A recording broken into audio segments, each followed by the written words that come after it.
There comes a time in every life when the world tries to break you, when nothing works, when you're betrayed, abandoned, or defeated, when the people you counted on walk away, when the dreams you believed in collapse right before your eyes.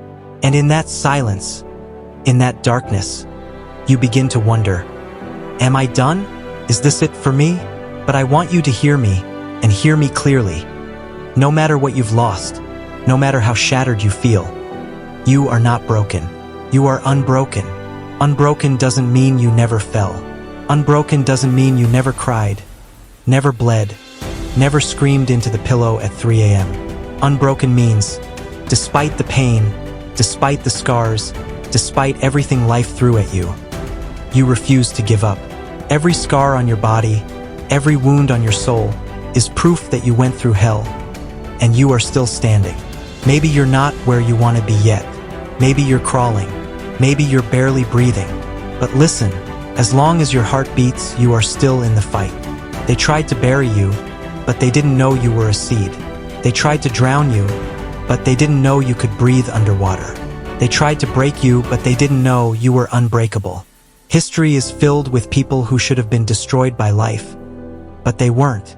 Prisoners who survived cages, fighters who rose after knockouts, leaders who were laughed at, crushed, doubted, yet they refused to surrender. They were unbroken, and so are you.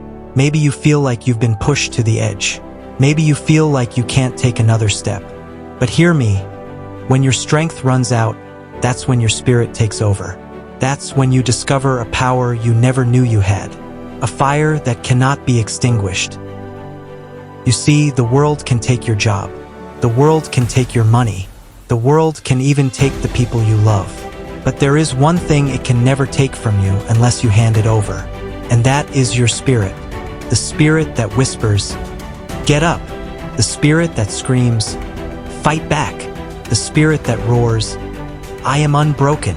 So when life knocks you down, don't just rise. Rise louder. Rise stronger. Rise so that every scar on your body screams a victory song. And when people ask you, "How did you survive?" you tell them, "Because I refuse to break. Because I am unbroken." Remember this, unbroken isn't what happens to you. Unbroken is who you decide to be. So today, don't just walk through life. Don't just exist. Burn, fight, love, live with every ounce of strength inside you. Because no matter what the world throws at you, you are unbroken. Thank you.